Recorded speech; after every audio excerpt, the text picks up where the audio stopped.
ग्रह जो हैं यह भ्रम पैदा करने वाले ग्रह हैं। जन्म कुंडली के 12वें भाव में इनको कहीं का स्वामी नहीं दिया गया है, लेकिन यह जिस घर में बैठते हैं उसका स्वामित्व स्वयं ग्रहण कर लेते हैं।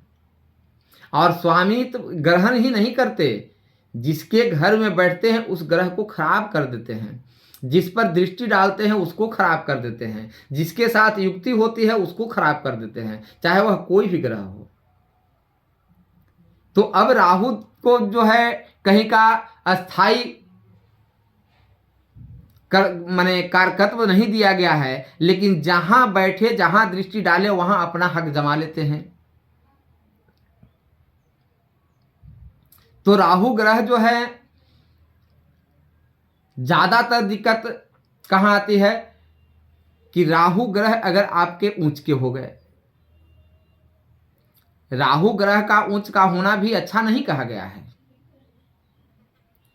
और राहु ग्रह को सबसे बली ग्रह भी कहा गया है, क्योंकि जिसके घर में बैठते हैं वहीं उनकी अधिपति होती है। यानी अगर बली है तब तो जहां बैठे उस ग्रह का जो है पूरा का पूरा कर्तव्य अपने हाथों में ले लेते हैं। जिस घर में बैठे उस घर का पूरा भार अपने हाथ में लेते हैं, जहां दृष्टि डाले वहां पूरा राज इनका चलेगा।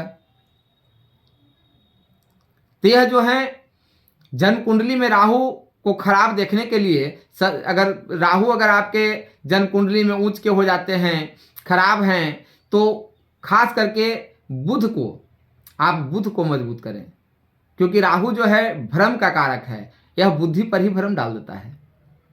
आप एक बात को जो है 10 बार सोचते रह जाएंगे, आप पता लगा कि तब तक उसका समय खत्म हो गया। आपको ट्रेन पकड़नी है, आप 10 बार सोचते रह जाएंगे कि इस ट्रेन से जाऊं कि उस ट्रेन से जाऊं, तब तक पता लगेगा 3 ट्रेन छूट गई आपकी, आप बैठे के बैठे रह गए हैं। ट्रेन भी गई, समय भी निकल गया और आप सोचते के सोचते रह गए।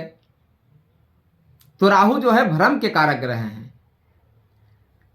इसलिए राहु पर जो है विशेष विस्तृत जानकारी तो भाई जन्म कुंडली में किस भाव में कहां बैठे हुए हैं, जन्म कुंडली में कहीं भी इनको अच्छा नहीं माना गया है।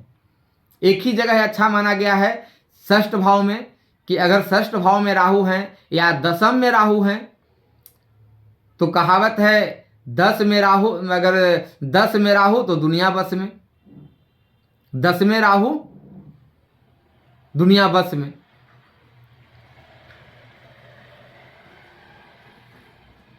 तो इसलिए राहु ग्रह को कंट्रोल करने के लिए बुध को जो है ऊंच करना अति आवश्यक है, भगवान सूर्य को ऊंच करना अति आवश्यक है, क्योंकि राहु ग्रह जो है छाया ग्रह हैं।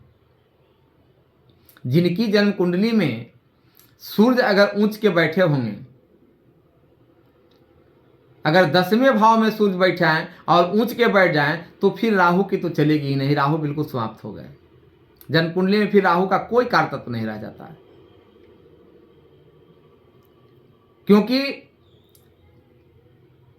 छाया का मतलब को समझिए कि छाया कहां से बनती है। भगवान सूर्य का प्रकाश निकलता है सुबह में, और आप खड़ी होइए सूर्य के प्रकाश के सामने, देखिए आपकी छाया बहुत बड़ी हो जाएगी।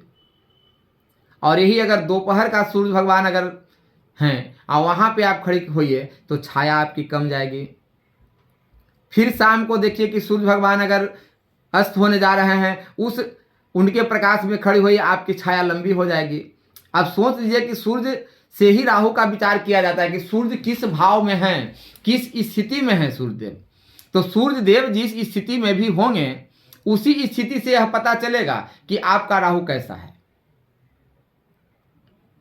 लेकिन रेमेडी के रूप में भगवान सूर्य को आप बिल्कुल बलवान करें, बुध को बलवान करें, गुरु को बलवान करें, क्योंकि गुरु ज्ञान के कारक हैं, बुध बुद्धि के कारक हैं, और सूर्य भगवान जो हैं यह आपके मान सम्मान के कारक हैं। अगर यह 3 ग्रह जन्म कुंडली में बिल्कुल ठीक रूप से ठीक हैं, तो फिर राहु का जो है चलने बलने वाला नहीं है।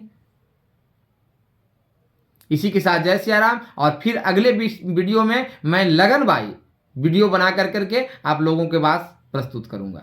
जय सिया राम, हर हर महादेव।